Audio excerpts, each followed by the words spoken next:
지난 15일 민주통합당 전당대회에서 파란을 일으킨 인물이 있습니다. 바로 득표율 2위를 기록한 문성근 최고위원인데요. 또한 전통적인 한나라당 우세 지역인 부산에 출마를 선언해 화제가 되고 있습니다.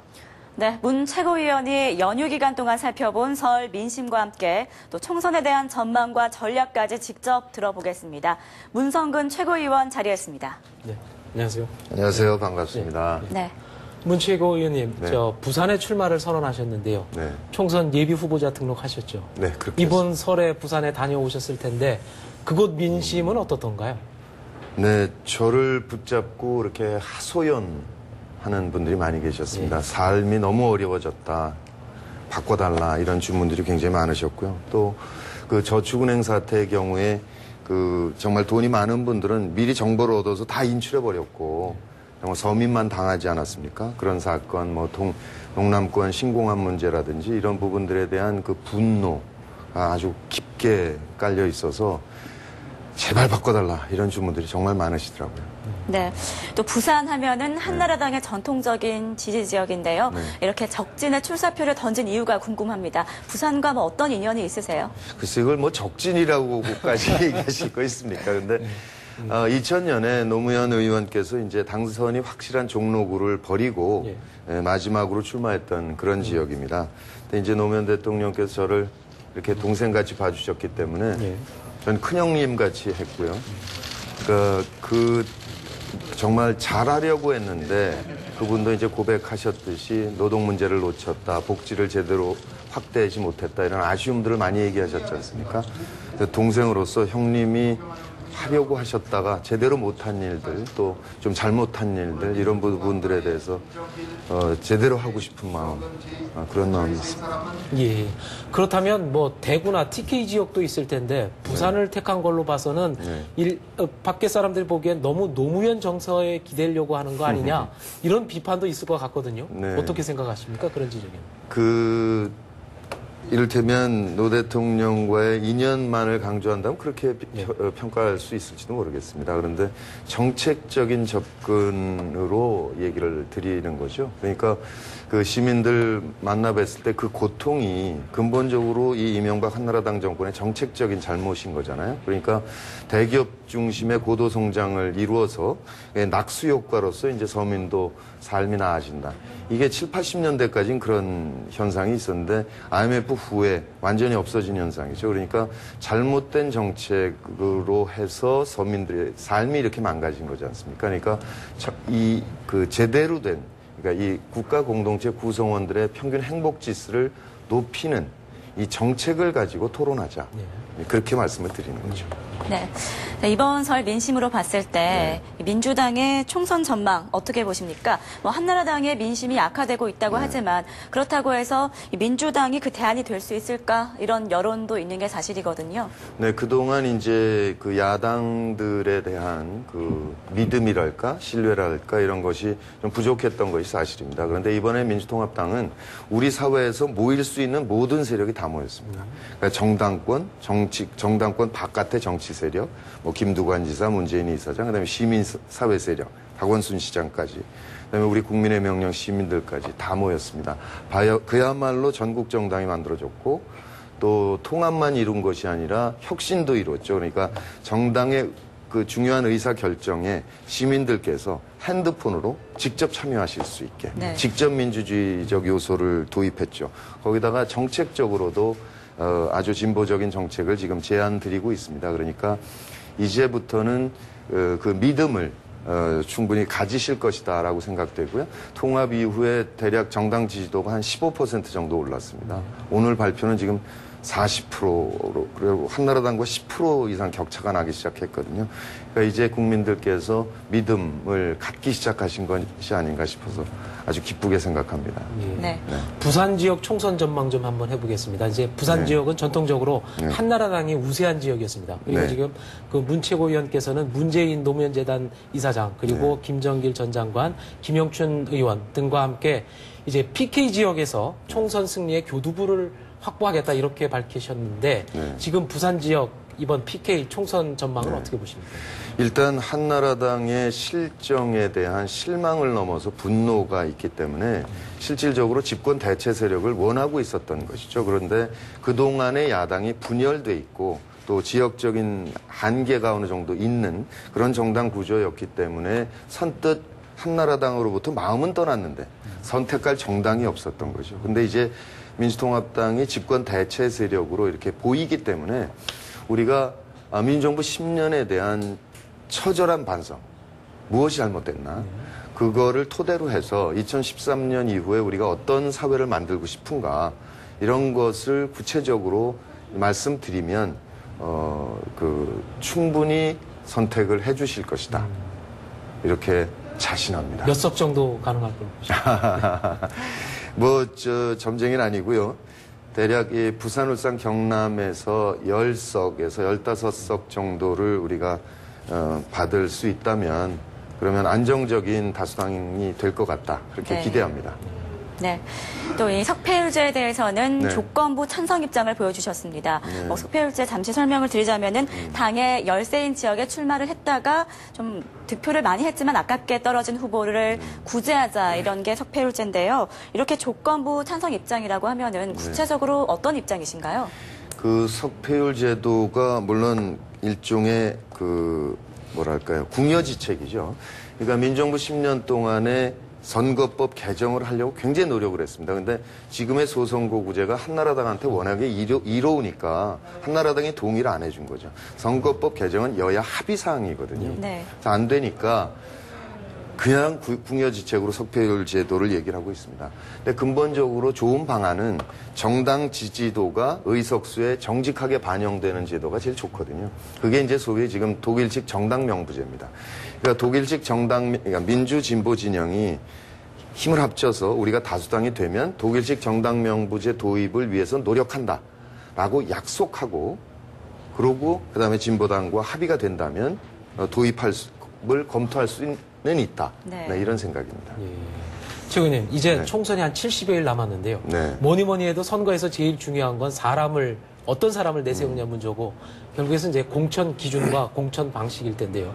지금 민주당 내부에서는 호남 물갈이론 얘기도 있고 또 여러 정파가 모이다 보니까 정파별로 지분을 또 보장해야 되는 거 아니냐 그런 요구도 있는 것 같은데 어떻게 이 난제를 풀어가실 겁니까? 네, 이번에 통합 과정에서 혁신과 통합 쪽에서는 민주당에게 지분을 단 한 톨도 요구하지 않았습니다. 예. 그러니까 정당 혁신만 하자, 민주화만 하자, 시민께 권한만 돌려드리자. 그래서 합의가 된 거거든요. 그러니까 정파별 지분이 전혀 없기 때문에 그 공천 잡음이 있을 수가 없습니다. 그러니까 기준, 원칙을 세우고 그다음에 제도적인 뒷받침을 하면 된다고 생각합니다. 그러니까 우선 하나는 심사할 때 후보를 도덕성, 정체성을 앞에 두고 그다음에 그 이후에 경쟁력을 보는 그런 원칙을 하나 세우고 또 하나는 선출 방법인데요. 이번 대표를 선출하는 과정에서 70% 시민 참여로 했지 않습니까? 네. 그 후보를 모두 100% 시민 참여로 합니다. 이렇게 하려면 그러니까 핸드폰으로 등록하고 투표할 수 있어야 되거든요. 근데 이게 아직 선거법에 완비되어 있지 않습니다. 그래서 지금 한나라당에게 그런 제안을 하죠. 한나라당도 80% 시민 참여를 하겠다고 했으니까 그랬을 때 문제는 첫 번째가 역선택의 가능성입니다. 그러니까 한나라당을 지지하는 분이 민주통합당 경선에 투표인으로 참여하거나 반대의 경우 똑같죠. 네. 그럴 경우 또는 동원하는 경우죠. 근데 이 두 가지가 한꺼번에 해결될 수 있는 방법이 핸드폰을 이용한 시민 참여 경선이거든요. 그래서 지금 한나라당에 돈봉투 사건 났지 않습니까? 그래서 뭐 중앙당을 해체한다 그러는데 그건 해법이 아니고요. 모바일만 동원하면 됩니다. 모바일은 돈을 보낼 수가 없기 때문에. 그러니까 불특정 80만 이번에 참여했는데요. 100만 명한테 돈을 보낼 수는 없는 거지 않습니까? 그러니까 근본적인 해결책을 찾는다면 이 모바일을 이용한 시민 참여가 가능하도록 법 개정에 한나라당이 응해야 되는데 이 양반들이 대답이 없으시네요. 그러니까 아무래도 근본적으로 이 돈 문제라든가 이걸 해결할 의지가 없는 것 같이 보여서 매우 안타깝습니다. 네. 또 민주당이 총선에서 승리를 하기 위해서는 넘어야 할 산이 있습니다. 통합진보당과의 연대 문제인데요. 어떻게 생각하십니까? 정말 답답합니다. 그러니까 1년 반쯤 1년 반부터 저희가 국민의 명령이라는 운동을 시작했습니다. 통합해내자고. 그 안에는 여러 가지 이유가 있지만 중요했던 이유 중에 하나가 정당을 달리한 채 후보 단일화하는 방법이 도무지 없다는 겁니다. 그동안 모든 방법을 다 썼죠. 최근에 이제 쓴 게 박원순 후보 단일화하던 방식인데 같은 정당 안에서 경선을 하지 않으면 박원순식 단일화밖에 없거든요. 그렇게 되면 진보 정당들에게 대단히 불리합니다. 그래서 독일식 정당 명부제를 공동 공약으로 내걸고 정당 연합을 하자. 그러니까 민주통합당이 있고 진보당 그대로 있으면서 일단 법적으로만 지붕을 하나 씌워서 이 안에서 경선을 하면 진보당 분들이 많이 진출할 수 있을 겁니다라고 제안을 드렸는데 아직 거절을 하신 거죠. 그래서 매우 안타깝습니다. 지금도 여전히 저는 그것이 최선의 방법이다라고 생각합니다. 네. 특히 문제는 우리 민주통합당 경우에 공천권을 100% 시민께 드렸잖아요. 그런데 이런 상태에서 만약에 지분을 나눠가지고 열심히 활동하고 있는 후보들이 있는데 다 관도, 여기는 어떤 정당을 드려야 돼. 이렇게 얘기하는 것이 정치 논리상 시대 흐름에 너무 안 맞아서 고민이 깊어집니다. 이게 주름이 많이 늘었는데요. 더 늘어납니다. 예. 이제 제1야당 최고위원으로 열흘 정도 지내셨는데요. 네. 어떠십니까? 정치 막상 뛰어들어 와 보니까. 이 총선 통합과 총선 승리, 그 다음에 정권 교체를 하기 위해서 1년 반 전에 이제 국민의 명령 운동을 시작했으니까 그 운동의 일환이다라는 생각으로 지금 하고 있습니다. 그런데, 사실은 저를 대표 최고위원으로 뽑아주신 것이 어떻게 보자면 변화를 요구하는 시민의 뜻이지 않습니까? 그래서 그 요구가, 그 명령이 사실 굉장히 무겁게 느껴집니다. 네. 지금 야권의 대선 후보로 거론되고 있는 안철수 서울대 융합과학기술원장에 대해서 네. 어떻게 평가하십니까? 좋은 분이죠. 예. 착한 얼마 분. 전에는 지금 정치개혁이 여야가 잘 하고 있으니까 나까지 정치에 나서 필요 있느냐 이런 식으로 얘기했는데 그 부분은 어떻게 해석하십니까? 그분은 깊게 생각해서 짧게 얘기하시는 게 주특기시더라고요. 그래서 깊은 뜻을 다 헤아릴 수는 없지만 일단 한나라당 세력이 확산되는 것을 막겠다라는 뜻은 밝히셨으니까 총선이든 대선 과정에서 중요한 역할을 해주실 거다. 그렇게 기대합니다. 네. 이전에 이런 말씀을 하셨습니다. 안철수 교수가 민주통합당으로 들어와서 경선에 참여를 해야 한다. 아니면은 편지를 들고 와야 한다. 이 발언에 대해서 여전히 같은 생각이신가요? 네, 그거는 그러니까 예의를 얘기 드린 겁니다. 그러니까 요번에 우리가 대표 경선하는데 시민이 80만 명 참여했죠. 근데 대선 후보 경선 들어가면은 핸드폰 투표, 등록 투표가 되기 때문에 500만 이상 참여하실 거거든요. 근데 500만이 모여서 후보가 선출됐는데 이제 안 교수가 바깥에 계시면서 지지율이 여전히 있으세요. 그럼 어떻게 단일화할 거냐? 여론조사거든요.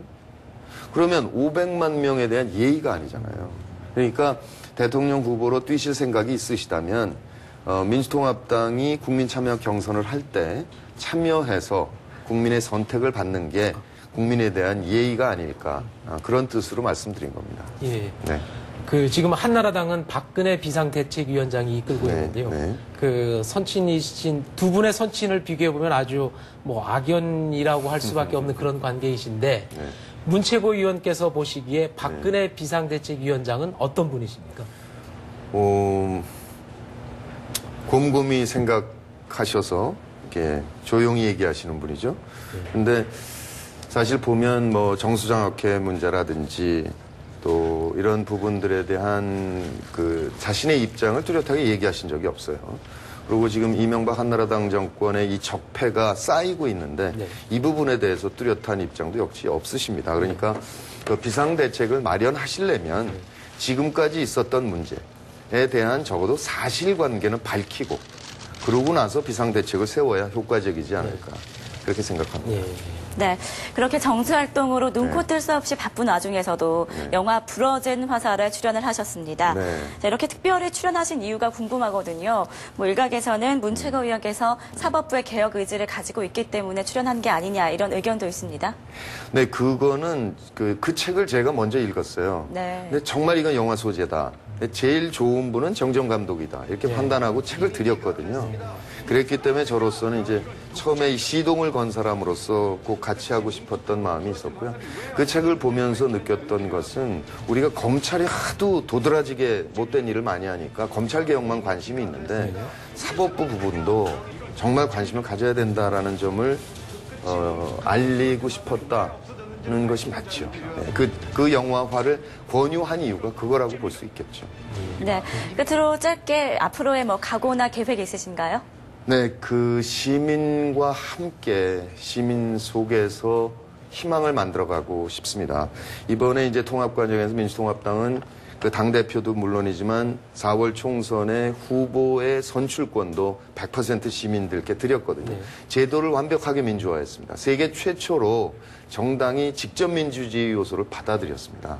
이제 몫은 시민의 몫이거든요. 시민들께서 참여해 주시면 이 민주화된 제도가 작동될 것이고 참여 안 해 주신다면 민주화 안 하는 이만 못해서 시민 여러분께 꼭 참여해 주십시오라고 말씀드리고 싶고 같이 참여해서 바꿔나가도록 하겠습니다.